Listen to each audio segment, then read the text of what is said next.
Selamat Hari Kebangkitan Tuhan Yesus. Tuhan Yesus sudah bangkit.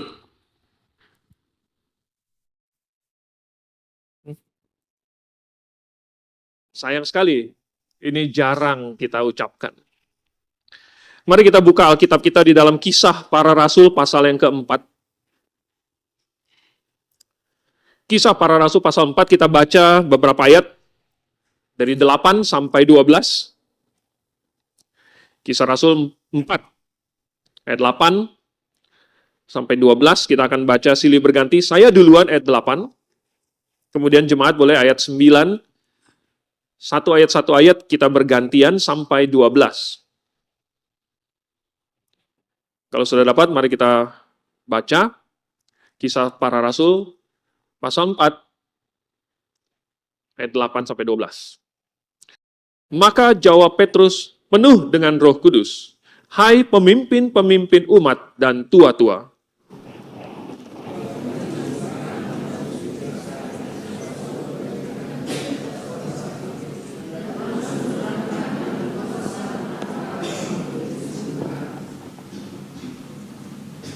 maka ketahuilah oleh kamu sekalian dan oleh seluruh umat Israel, bahwa dalam nama Yesus Kristus, orang Nazaret, yang telah kamu salibkan, tetapi yang telah dibangkitkan Allah dari antara orang mati, bahwa oleh karena Yesus itulah orang ini berdiri dengan sehat sekarang di depan kamu.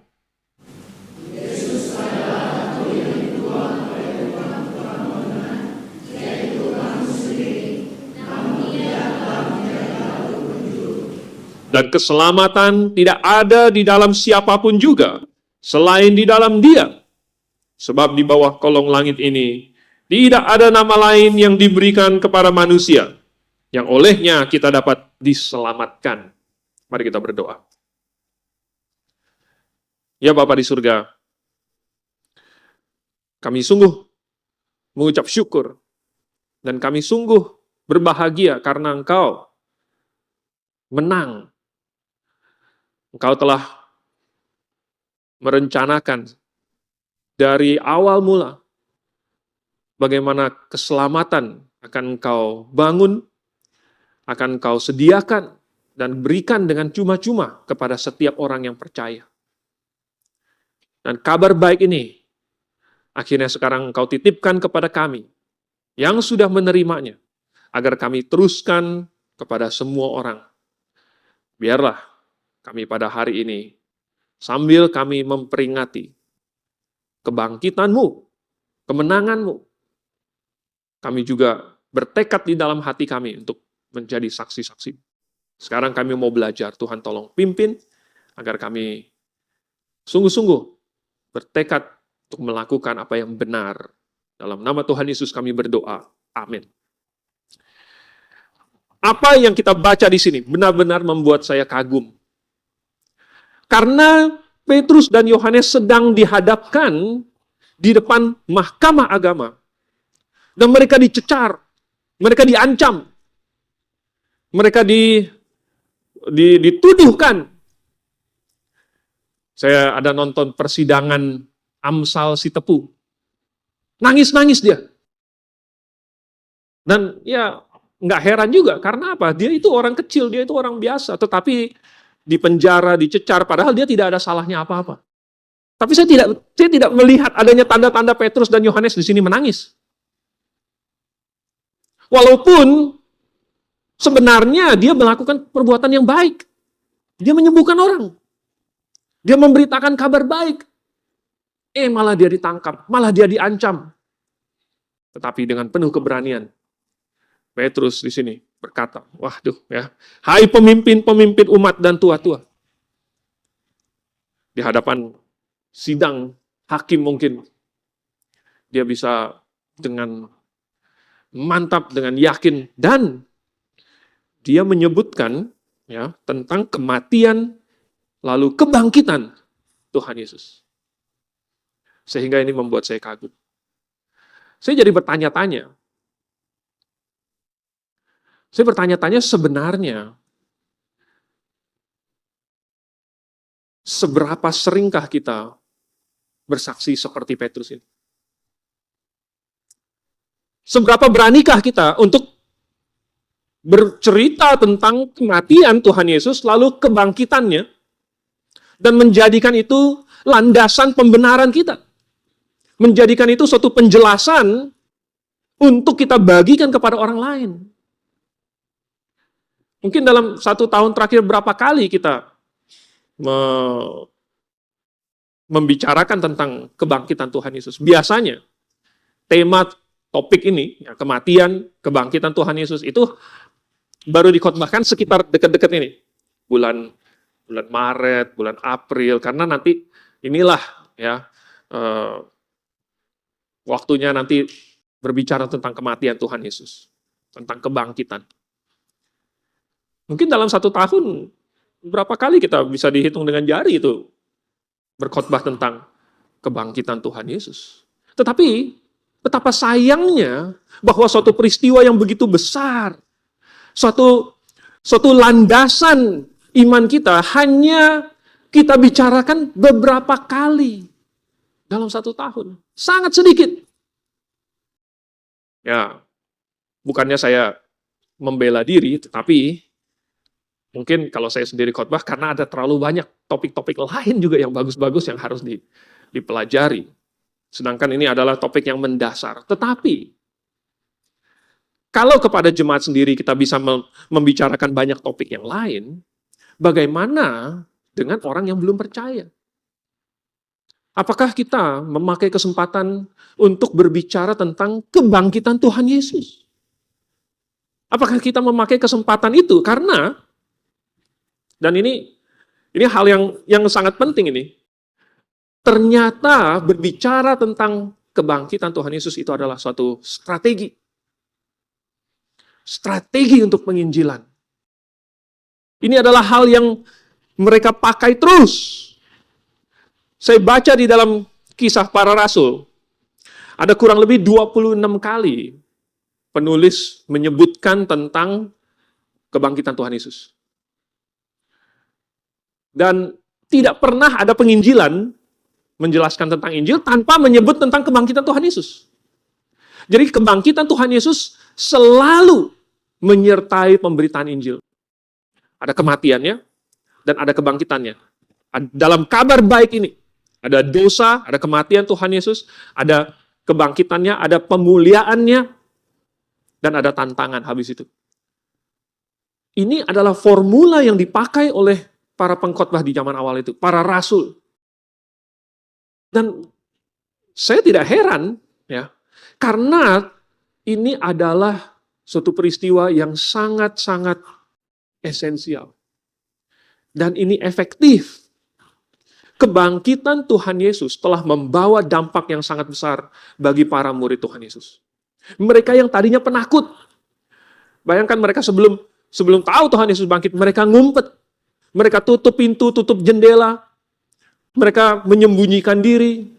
Tetapi sesudah mereka menerima Roh Kudus, sesudah mereka dengan yakin, mereka tahu Yesus bangkit, bahkan sudah naik ke surga, mereka menjadi pemberani, seperti yang kita baca di Kisah Para Rasul pasal 4. Mereka tadinya larut dalam kesedihan. Tadinya mereka putus asa, sampai bingung.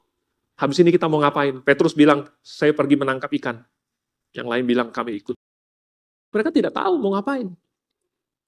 Tetapi peristiwa kebangkitan Tuhan Yesus ini, kalau benar-benar meresap, membawa perubahan yang sangat besar. Dan kalau itu bisa meyakinkan murid-murid Tuhan Yesus, pasti mereka juga berpikir, kalau ini bisa meyakinkan saya, maka bisa juga meyakinkan orang lain. Kalau ini sangat berefek bagi saya, kalau ini mengubah hidup saya, maka dia akan mengubah hidupmu juga. Kalau kebangkitan Tuhan Yesus ini menyelamatkan saya, membuka mata saya, maka saya akan ceritakan supaya itu membuka mata orang lain juga. Kenapa kita tidak melakukannya? Kenapa kita tidak menceritakannya? Kenapa ini bukan bagian dari strategi kita? Karena ternyata buktinya kekristenan diberitakan di mana-mana. dengan strategi ini. Menceritakan tentang kebangkitan Tuhan Yesus. Di kota-kota orang Yahudi, di kota-kota orang Yunani. Di tempat-tempat yang di pusat kota, di pasar, di pinggiran, di ruang kuliah, di sinagog, bahkan di ruang pengadilan, di tempat-tempat terpencil, dimanapun kebangkitan Tuhan Yesus diberitakan, orang-orang diyakinkan. Dan ini membuat saya bertanya-tanya bagaimana jikalau kita juga hari ini mengadopsi suatu strategi untuk menjelaskan kebangkitan Tuhan Yesus. Jadi, kira-kira bagaimana hari ini kita bisa menggunakan kebangkitan Tuhan Yesus untuk meyakinkan orang. Nah, masalahnya, kebangkitan Tuhan Yesus bukan suatu yang bisa kita uji di dalam laboratorium seperti eksperimen. Kita lakukan lagi gitu, kita lihat bisa nggak terulang kembali, tidak akan terulang kembali. Oleh sebab itu, cara membuktikannya adalah harus berdasarkan bukti. Ya, berdasarkan bukti. Dan kalau ini kita bawa ke pengadilan untuk kita selidiki, ya, lalu kemudian kita akan cari kebenarannya, maka di dalam pengadilan itu diperlukan yang namanya barang bukti dan alat bukti. Ya. Barang bukti adalah suatu benda atau suatu bukti fisik yang menunjukkan atau menjadi petunjuk supaya ya, orang bisa tahu apa yang terjadi. Sedangkan alat bukti itu adalah keterangan saksi atau keterangan ahli, ya, mungkin suatu surat atau petunjuk lainnya untuk meyakinkan orang, meyakinkan hakimnya. Nah, kita punya alat bukti yang sangat kuat, yaitu keterangan saksi mata. Keterangan saksi mata di pengadilan manapun adalah salah satu alat bukti terkuat. Salah satu alat bukti terkuat. Apalagi di zaman di mana belum ada CCTV, belum ada kamera gitu, sehingga kita, kalau zaman sekarang tinggal kita keluarkan HP gitu langsung cekrek, terus kita viralkan. Zaman dulu tidak ada viral-viralan. Jadi, keterangan saksi mata orang yang menyaksikannya menjadi alat bukti yang sangat penting. Nah, Alkitab memiliki alat bukti. Injil ditulis oleh 4 saksi yang telah mengkompilasi bukti-bukti, kesaksian-kesaksian, dan kemudian disusun menjadi suatu narasi yang rapi. Kemudian selain itu, di dalam Kisah Para Rasul, surat-surat yang lain juga menuliskan bukti-bukti. Dan kalau kita melihat, dan ternyata saksi-saksi mata ini telah memberikan kesaksian mereka kepada banyak orang dan di mana-mana. Dan itu dicatat. Oleh sebab itu, alat buktinya ada. Tetapi langkah berikutnya adalah memastikan bahwa keterangan saksi ini bisa dipercaya. Kalau kita sudah punya alat bukti berupa kesaksian dari saksi mata, mungkin orang akan bilang, tetapi saksi kamu itu tidak bisa dipercaya. Jadi bagaimana kita bisa membuktikan bahwa alat bukti kita ini, saksi ini bisa dipercaya? Nomor 1, yang membuat suatu saksi itu bisa dipercaya adalah dia harus punya kredibilitas yang kuat. Apa itu dimaksud kredibilitas? Jadi, kredibilitas itu adalah bisa dipercaya. Ya. Sifat bisa dipercaya. Kalau si saksi terkenal sebagai pembohong, maka apapun juga kesaksian dia tidak ada gunanya. Tinggal ditunjukkan bahwa, ini, tanggal sekian, kamu pernah bohong kan? Kamu bilang ini, ternyata bukan. Kalau terbukti dia adalah pembohong, habislah, gugur semua kesaksian dia. Kalau bisa dibuktikan bahwa dia berbohong, apalagi dengan sengaja, maka kesaksiannya gugur. Kalau dia bisa bohong waktu itu, berarti dia bisa juga bohong hari ini. Kalau dia bisa bohong dengan tidak sengaja pun, pada suatu waktu, dia bisa juga pada hari ini melakukan kesalahan dengan tidak sengaja. Jadi, kredibilitas dari para saksi kita di sini sangat penting. Ya. Dan apa kredibilitasnya?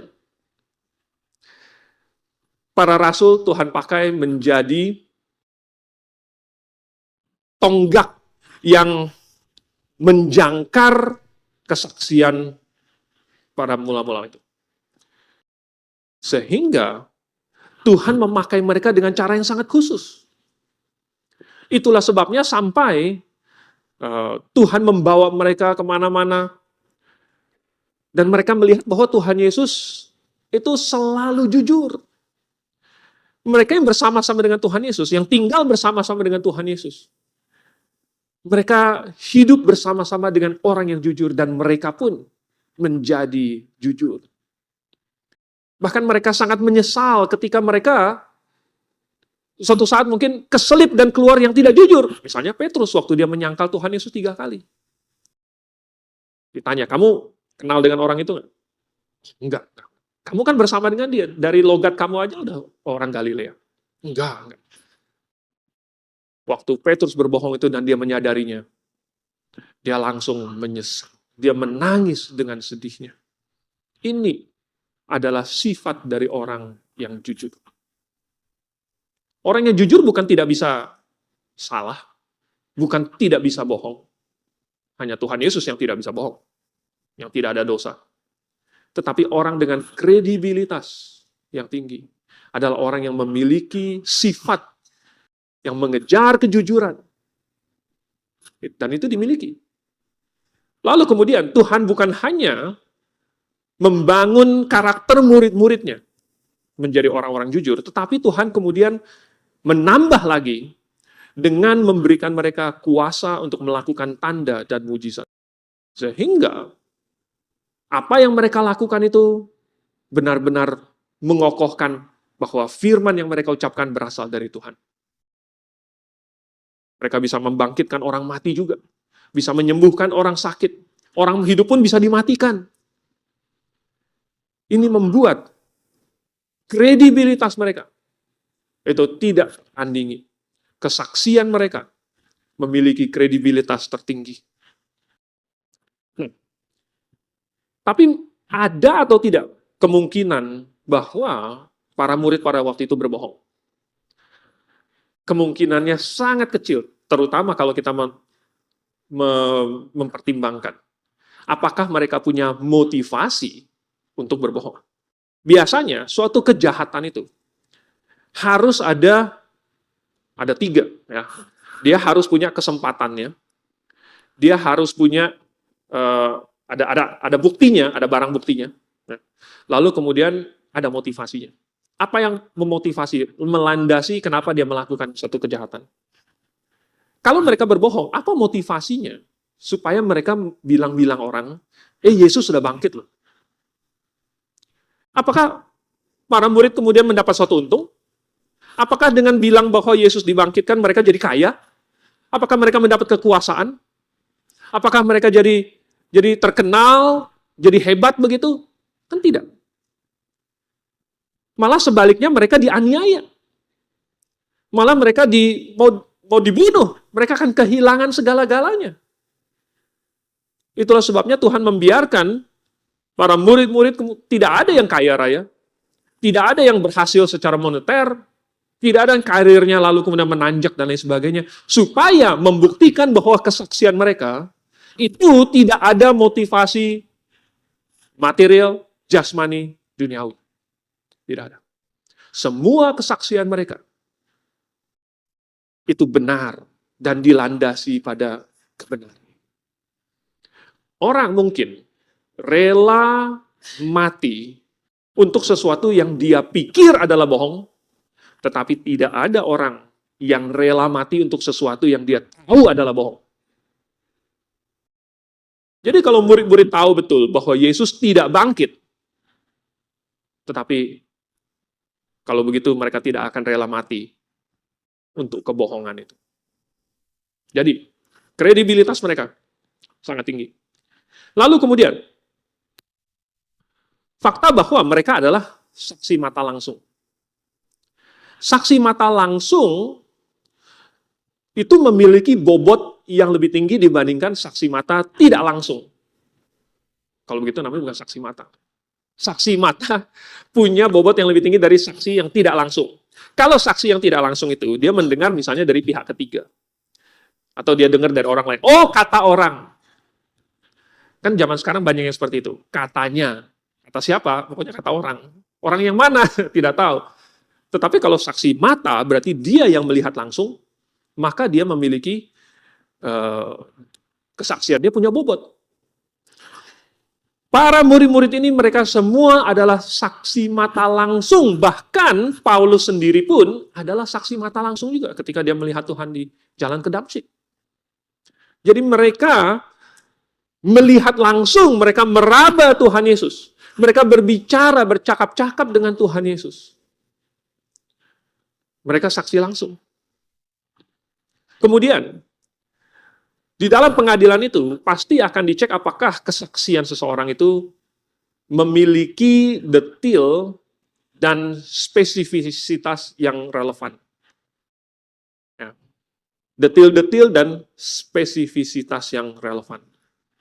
Jadi, kesaksiannya itu bukan kisah yang ngalur ngidul dari mana begitu, kemudian nggak jelas, tidak ada kepala, tidak ada ekornya. Tetapi suatu cerita yang jelas, ada waktunya, ada tempatnya, ada detail-detail yang relevan, dan itulah yang kita baca. Tadi pagi, kita juga sudah membaca dalam Yohanes pasal 20, ada cerita tentang Maria Magdalena. Dia menceritakan dengan detail apa yang dia lihat. Ketika dia masuk ke dalam kubur itu, apa yang dia lihat? Ada 2 orang, pakaiannya putih. Ini detail, bukan cuman saya masuk ke dalam kubur itu. Terus apa? Ya udah, tidak ada detail. Cuma kita meragukan, tetapi dia melihat ada orang, pakaiannya putih, ngomongnya apa, dia keluar kemudian ada orang yang dia kira tukang taman, ngomongnya apa, semua kata-katanya diceritakan dengan mendetil. Bahwa dia pergi untuk kasih tahu teman-temannya yang lain, diceritakan juga. Saksi-saksi, 2 orang yang pergi ke Emmaus. Mereka kembali dan menceritakan pengalaman mereka juga dengan mendetil. Cerita bagaimana mereka berjalan, ngomong tentang apa. Kemudian sampai di tengah jalan di penginapan itu mereka mau supaya Tuhan Yesus bersama-sama dengan mereka. Semua detil-detil itu. Bagaimana Tuhan Yesus memecahkan roti, mengucapkan berkat. Detil-detil yang mereka ceritakan. Spesifik, relevan. Sehingga kita bisa percaya bahwa, ini cocok dengan situasi masing-masing saksi, sesuai dengan sudut pandang mereka masing-masing, dan berarti bahwa semua kesaksian itu harus konsisten satu sama lain, dengan bukti-bukti yang lain. Semua kesaksian itu kalau digabungkan, tidak boleh ada yang kontradiktif. Kalau misalnya cuma ada satu kesaksian,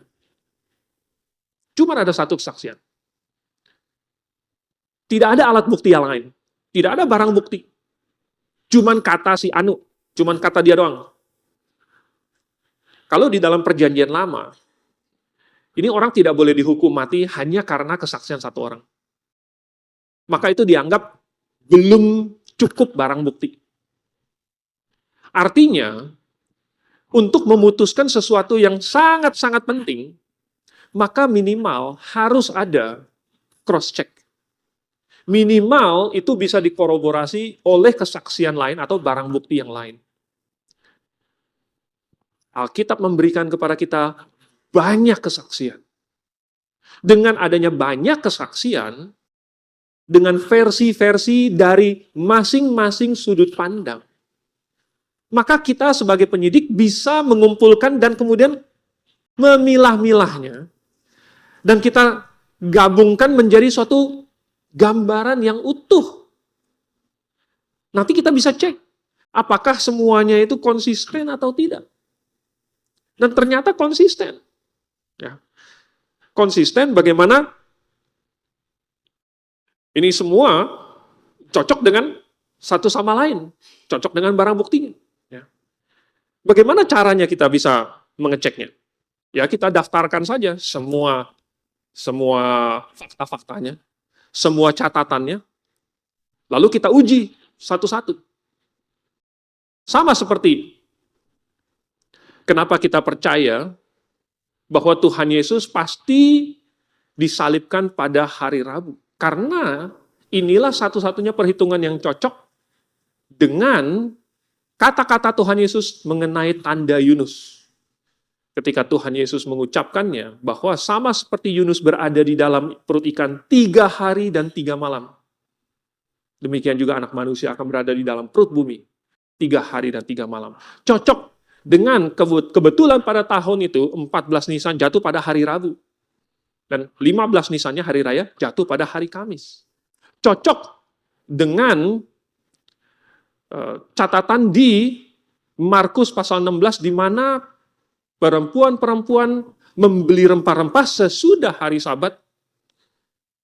Tetapi kemudian sesudah mempersiapkannya, mereka beristirahat dalam hari Sabat lagi. Dan cocok dengan catatan-catatan yang lain. Ya. Itu semua memberikan kita kemampuan untuk mengecek sehingga tidak boleh ada satupun ayat yang bertabrakan satu sama lain. Nah, sesudah kita membuktikan bahwa kesaksian-kesaksian di dalam Alkitab ini semuanya konsisten, maka kita bisa yakin, oh ini, kesaksian mereka ini bisa dipercaya.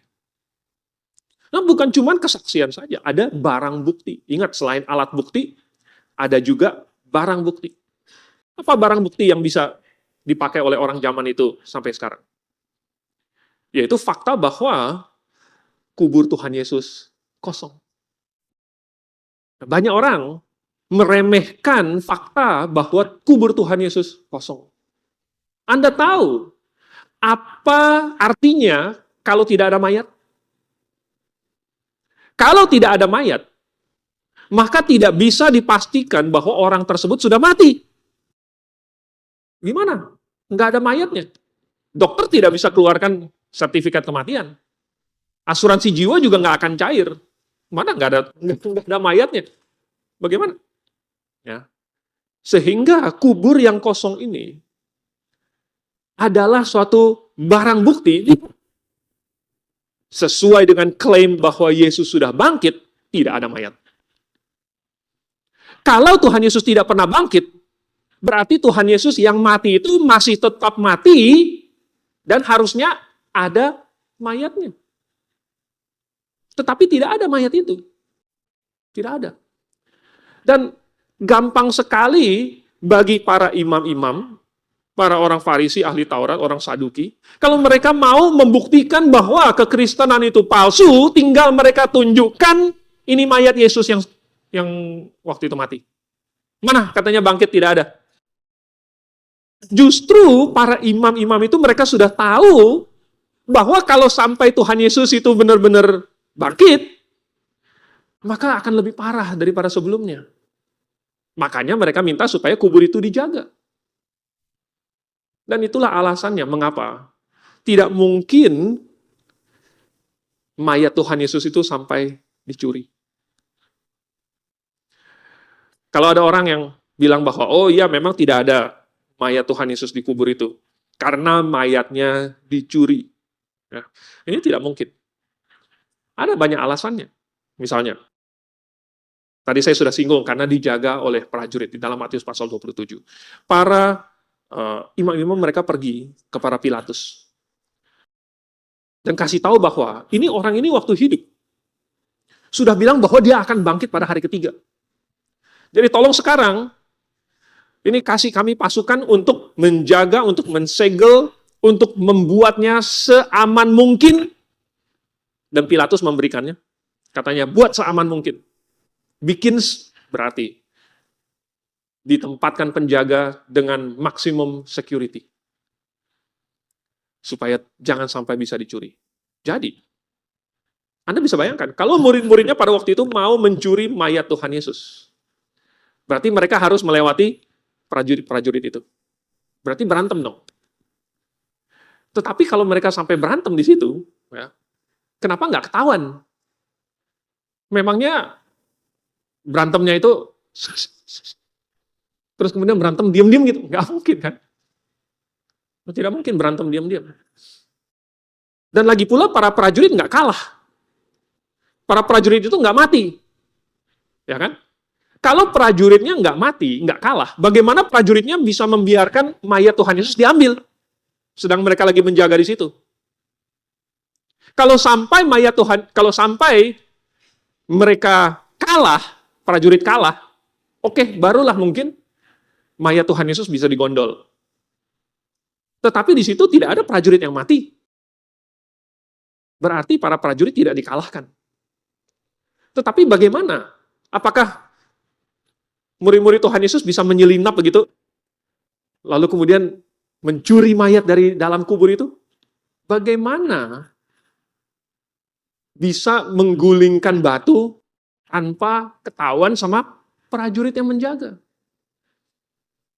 Nah, kita tahu bahwa tidak mungkin ada peperangan pada malam itu.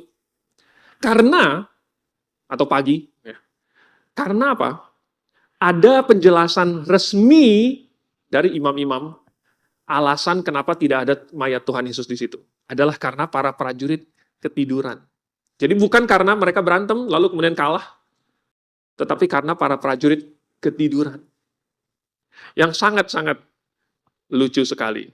Tidak mungkin. Karena prajurit Roma itu adalah prajurit profesional. Mereka bukan reserse, bukan reservis yang dipanggil sehari-harinya pekerjaannya yang lain, tetapi kemudian, kamu disuruh jaga gitu. Bukan kayak mahasiswa kita yang jaga malam di sini. Yang udah kalian ini tidur-tidur aja gitu, asalkan semua lampu, semua AC, semua udah mati gitu. Kunci, pintu sudah terkunci, udah boleh tidur. Tidak, mereka adalah prajurit profesional. Sebagai prajurit profesional, mereka selalu ada yang berjaga-jaga. Selalu. Hukumannya adalah mati. Kalau mereka sampai melalaikan tugas mereka, mereka akan dihukum mati. Masa mereka ketiduran? Tidak mungkin mereka ketiduran. Lagi pula, kalaupun mereka ketiduran, ketika batu mulai digulingkan, pasti kebangun dong. Berarti tidak mungkin. Apalagi kalau kita pertimbangkan waktu yang jendela kesempatan di mana murid-murid bisa mencuri mayat itu. Hanya 3 hari loh. Ya. Yang kita nonton di film itu, ada pencuri yang bisa masuk ke museum, lalu kemudian gimana ya, ada Mission Impossible, karena nggak tahu kalian suka nonton nggak, Mission Impossible mereka bisa sistem keamanannya itu di bypass gitu, pakai hacker, lalu pakai apa, kemudian masuk dari sistem ventilasi udara, kemudian mencuri sesuatu, keluar lagi tanpa ketahuan. Itu cuma di film. Ya, tidak ada yang seperti itu. Lagi pula itu butuh persiapan. Di mana dalam 3 hari, murid-murid bisa punya semua peralatan modern untuk melakukan pencurian terbesar sepanjang abad. Tidak bisa. Apalagi kita bayangkan pada waktu itu, kalau mereka berhasil mencuri mayatnya, habis itu mau diapakan. Mayat itu harus diapakan. Apakah mereka simpan sendiri di rumah? Bau dong. Ya kan? Bau, pasti ketahuan. Apakah mereka kuburkan lagi? Mau kuburkan di mana? Waktu itu belum ada semen. Ya, tinggal langsung ngaduk-aduk terus dimasukin ke tembok. Zaman dulu nggak ada yang teknik seperti itu. Tidak ada atau satu gentong air keras, ya, H2SO4 gitu. Nanti mayatnya dicemplungin di situ, nanti larut sendiri gitu. Nggak ada yang seperti itu pada waktu itu. Kalau mereka mau kuburkan, mau diumpetin, pasti ketahuan karena mereka semua masih berada di Yerusalem. Selama hari-hari itu mereka tidak keluar dari Yerusalem. Jadi mereka mau umpetin di mana? Jadi mayatnya tidak bisa hilang begitu saja. Ya. Lagi pula, kita bandingkan lagi, oh ternyata kondisi psikologis para murid pada waktu itu tidak memungkinkan mereka mencuri mayat. Mereka dalam keadaan sedih, ketakutan, putus asa, mereka tertekan, mereka ngumpet. Bukan, ayo kita berani, kita curi mayat, kita lawan prajurit Roma. Tidak ada keberanian seperti itu pada waktu itu. Bahkan mereka pada waktu itu tidak menyadari bahwa Tuhan harus bangkit pada hari ketiga. Jadi mereka tidak ada motivasi untuk menggenapi nubuatannya Tuhan Yesus. Malahan para imam-imam yang ingat, yang bilang jangan sampai nubuatan itu terjadi. Murid-muridnya sendiri mah lupa. Apa ironisnya, malahan musuh-musuh yang ingat. Jadi mereka tidak berada dalam kondisi psikologis yang memungkinkan. Plus masih ada barang bukti yang lain lagi, yaitu adalah kain kafannya dan kain peluhnya Tuhan Yesus. Bayangkan, datang pencuri malam-malam, mengalahkan atau menyelinap lewat prajurit Roma. Ya, berhasil menggulingkan itu batu dengan tanpa ketahuan. Mereka berhasil memegang mayat itu. Tetapi barang buktinya di situ, kain kafannya dilepas. Kain kafan adalah kain yang melilit mayat itu supaya terbungkus dengan rapi. Tapi itu malah dilepaskan. Pencuri mana yang mau mencuri mayat, tetapi kain pembalitnya dilepaskan semua? Mana ada? Nomor satu, kalau misalnya itu dilepas, tangan dan kakinya kan jadi melebar-lebar gitu. Mau diangkat susah, jauh lebih gampang mengangkat mayat kalau semuanya udah diperban, udah dilakban, jadi satu paket kan. Kita pergi ke JNE aja semuanya harus dilakban dengan bagus-bagus, dengan rapi-rapi, baru mau diterima. Waktu itu belum ada JNE. Betapa susahnya mencuri mayat, kain kafannya dilepas. Apalagi mereka buru-buru. Mana sempat, ayo kita lepas dulu. Kita lepas, baru kemudian kita angkat. Lalu ada kain peluhnya, katanya yang menutupi yang di kepala Tuhan Yesus itu. Kain peluhnya itu ternyata tergulung dan terletak di samping dengan rapi. Terpisah dari kain kafannya. Kain kafannya sudah terlepas. Tetapi kalau misalnya, seandainya saja mereka agak gila, mereka lepas itu kain kafan, kemudian mereka tinggalkan, pasti kain peluh yang ada di kepala Tuhan Yesus itu juga ditaruh bersama-sama dengan kain kafannya. Siapa pencuri yang kebanyakan waktu mengambil kain peluh itu, digulung dulu, kemudian diletakkan dengan rapi di samping? Barang-barang bukti ini menunjukkan bahwa ini bukan pencurian. Ini bukan pencurian. Ini sesuatu yang terjadi seperti kesaksian dari para saksi mata. Bahwa Yesus bangkit. Kain kafannya terlepas. Lalu kemudian Tuhan Yesus masih sempat untuk menggulung kain peluhnya, kemudian ditaruh rapi-rapi. Ini bukan pencurian. Dan ini bukan dilakukan oleh manusia. Oleh sebab itu maka kubur yang kosong merupakan barang bukti yang sangat meyakinkan. Lalu, kalau kita sudah menceritakan ini kepada orang, kita harus sampai kepada suatu kesimpulan. Nih ya, Anda percaya nggak? Anda tahu nggak bahwa Yesus sudah bangkit? Oh, tahu dari mana? Kita jelaskan alasan. Tetapi kita bukan cuma sekedar cerita, bukan sekedar dongeng. Karena cerita yang satu ini punya kesimpulan. Dan ini cuma ada dua kemungkinan. Yesus bangkit atau Yesus tidak bangkit. Cuma ada dua kemungkinan ini. Kalau Yesus bangkit, ada konsekuensinya. Kalau Yesus tidak bangkit, ada konsekuensinya.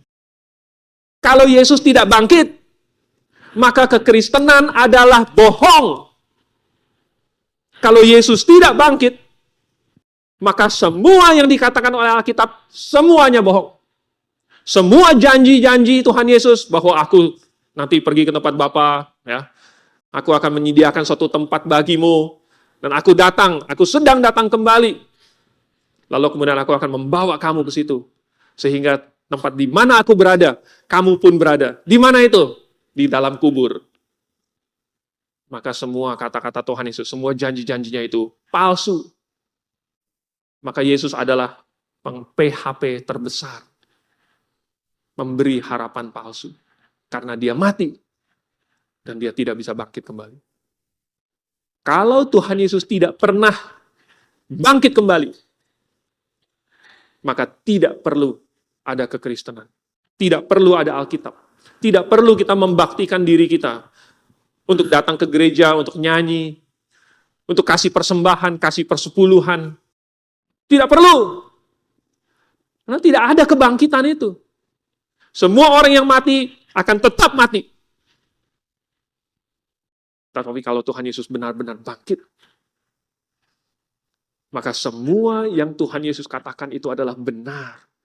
Karena dia sendiri telah menubuatkannya. Sebelum Tuhan Yesus mati, berkali-kali Tuhan Yesus kasih tahu kepada muridnya, baik secara pribadi maupun secara publik, bahwa Tuhan Yesus harus mati, lalu akan bangkit pada hari yang ketiga. Sesudah 3 hari. Dia pakai analogi. Ya, pakai Yunus sebagai analogi. Pakai bait suci sebagai analogi. Dia ngomong secara gamblang tanpa analogi. Dan kemudian benar-benar dia genapi sendiri.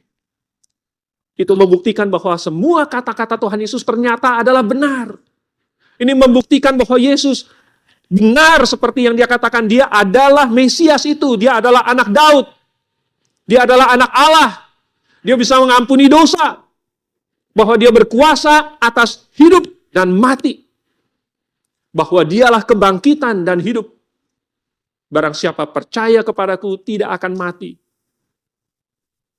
Dia akan hidup. Jadi kalau Yesus menubuatkan kematiannya sendiri, menubuatkan kebangkitannya sendiri, dan ternyata itu semua tergenapi, maka itu berarti dia benar-benar adalah Allah. Ini konsekuensinya. Kalau kamu sudah mendengar bahwa Yesus bangkit dari kematian, dan tidak ada yang bisa membantah fakta ini, karena sudah terbukti oleh saksi mata. Dan kalau ada orang hari ini mau membuktikan bahwa Yesus tidak bangkit, dia harus membantah kesaksian-kesaksian ini. Dia harus menunjukkan buktinya. Ini buktinya Yesus tidak bangkit. Ada mayatnya. Para imam-imam kepala tinggal bilang, ini ada mayatnya. Tetapi pada zaman itu pun tidak bisa. Pada hari ini pun tidak bisa. Karena fakta ini dikokohkan oleh saksi-saksi ini. Mereka lebih dari 500 orang yang menyaksikan Tuhan Yesus. Sekaligus. Oh saudara, kalau Tuhan Yesus benar-benar bangkit, maka ini mengerucut kepada satu tantangan, satu pertanyaan. Kalau begitu apa sikapmu terhadap Yesus? Kalau dia bangkit, berarti dia adalah Allah. Berarti dia adalah juru selamat. Apa sikapmu terhadap Allah? Kalau Yesus bangkit, berarti dialah kebangkitan dan hidup itu. Apa sikapmu terhadap sang kehidupan itu? Apakah kamu akan menolaknya? Apakah kamu akan mengabaikan kehidupan? Apakah kamu akan memilih untuk membelakangi kehidupan itu? Sang pemberi kehidupan. Mengerucut kepada pertanyaan ini. Sehingga seseorang harus membuat keputusan. Sehingga dia tidak bisa tenang. Karena dia belum membuat suatu sikap yang positif. Dan orang tidak bisa tetap netral tentang hal ini. Seseorang tidak bisa, ya udah pokoknya saya nggak mau tahu. Saya tidak menerima, juga tidak menolak. Saya di tengah-tengah, saya netral saja. Tidak bisa. Ketika seseorang dihadapkan kepada Sang Allah, Sang Pencipta, Sang Pemilik, Sang Hidup, Sang Kebenaran, tidak ada sikap netral. Entah seseorang menerima, menundukkan diri di bawah Tuhan, atau menolak Tuhan. Nah, saudara, inilah yang telah meyakinkan dunia pada waktu itu. Kalau itu dulu telah meyakinkan dunia, maka dia bisa juga meyakinkan orang pada hari ini, jikalau kita mau memberitakannya. Lalu bagaimana kalau misalnya kita sudah menerimanya? Apakah efeknya bagi kita yang sudah menerimanya? Oh, saudara. Kebangkitan Tuhan Yesus memiliki makna yang sangat mendalam bagi kita. Kalau kita sudah menerimanya. Artinya kita memiliki suatu kehidupan. Ingat Tuhan Yesus bilang apa? Barang siapa percaya kepadaku, ia akan hidup walaupun ia sudah mati. Dan Tuhan Yesus buktikan, dia mati. Sebelum itu, Tuhan Yesus buktikan dengan Lazarus. Lazarus sudah mati 4 hari. Tuhan Yesus panggil, Lazarus keluarlah. Dan keluar, bangkit Lazarus. Tuhan Yesus sudah mati 3 hari. Lalu kemudian dia bangkit sendiri. Membuktikan kata-katanya ini benar. Berarti kalau saya percaya kepada Tuhan, saya pun akan bangkit. Saya pun akan tetap hidup. Saudara, kalau Anda punya hidup kedua, jangan seperti kucing deh, punya 9 nyawa. Punya 2 nyawa aja. 2 nyawa. Bagaimana Anda akan hidup? Kalau Anda punya 2 nyawa, bagaimana Anda akan hidup? Betapa beraninya Anda. Kalau Anda tahu Anda punya 2 nyawa. Saya ada beberapa permainan kartu. Mungkin kalian pernah lihat ini. Ada yang namanya Flip 7. Flip 7 itu cara mainnya. Mesti buka terus kartu, tapi nggak boleh ada yang sama. Nggak boleh ada yang sama. Kalau keluar kartu yang sama, misalnya kartu 7 sama kartu 7 kebuka sama-sama, kalah. Jadi, semua orang takut-takut. Kalau dia udah punya banyak kartu, ambil lagi nggak? Buka lagi apa nggak? Buka lagi. Kalau nanti kebuka yang baru, lalu kemudian sama, kan akhirnya hangus. Mendingan stop dulu. Kalau sudah banyak, stop. Dapat poinnya. Tetapi ada kartu khusus, yaitu kartu nyawa kedua. Sekali orang dapat kartu nyawa kedua ini, saya ada kartu aman. Sekalipun saya ngebuka kartu yang sama, aman. Tinggal pakai kartu ini, nggak jadi mati. Saya kasih tahu. Orang yang pegang kartu nyawa kedua ini, tidak takut, ambil terus. Ambil terus. Karena apa?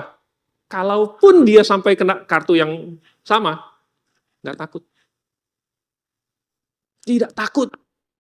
Orang yang punya nyawa kedua, tidak takut. Tapi sekali nyawa keduanya itu kepake, jadi takut. Wah, nyawa kedua saya sudah habis, tinggal satu-satunya nyawa ini. Hati-hati mainnya. Tapi saudara, kalian bukan cuma punya nyawa kedua. Kamu punya nyawa yang kekal. Kamu bukan berhenti main. Kalau kalah, bukan game over. Tapi kamu akan pindah ke surga. Kamu akan mulai hidup yang baru, yang lebih indah. Kamu bukan game over. Tapi kamu dapat hadiah. Ini mengubah pikiran para murid. Iya ya, ngapain saya takut mati? Ngapain saya takut dengan imam-imam yang mengancam nyawa saya? Saya punya nyawa yang lain. Saya punya kartu nyawa kedua. Saya punya kartu nyawa tak terhingga. Sehingga kalaupun saya mati, saya akan tetap hidup. Kapan saja saya mati, saya pasti masuk surga. Jadi kalau kamu mengancam orang yang sudah pasti masuk surga, ancaman kamu tidak akan berpengaruh karena dia tidak takut. Sehingga orang yang memiliki nyawa yang kekal ini, nyawa tak terhingga, dia akan menjalani hidupnya tanpa khawatir, tanpa takut dengan konsekuensi terburuk. Karena konsekuensi terburuk adalah kemenangan. Itu konsekuensi terburuknya. Jadi takut apa kita?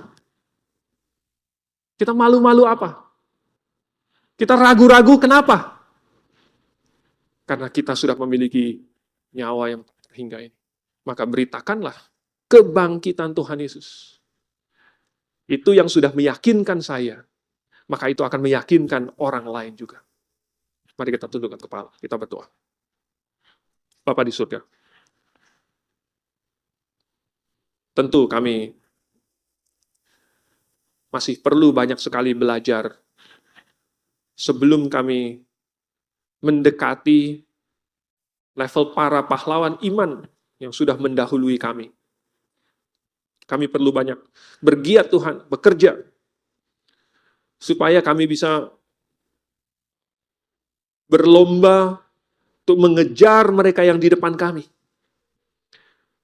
Para pahlawan yang menjadi teladan iman kami. Kami ingin seperti itu Tuhan. Kami ingin memiliki keberanian mereka.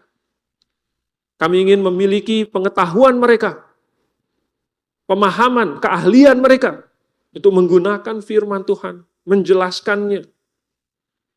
Kami ingin memiliki karakter seperti mereka, memiliki kredibilitas seperti mereka. Sehingga orang yang melihat hidup kami tidak punya alasan untuk tidak percaya kepada kesaksian kami. Nah, tidak ada hal dalam hidup kami yang bisa mereka tunjuk sehingga menggugurkan kesaksian kami. Tuhan tolong supaya kebangkitan-Mu ini mengubah kami yang sudah percaya dan juga mengubah orang yang mendengar pemberitaan kami. Kami mengucap syukur dalam nama Tuhan Yesus. Amin.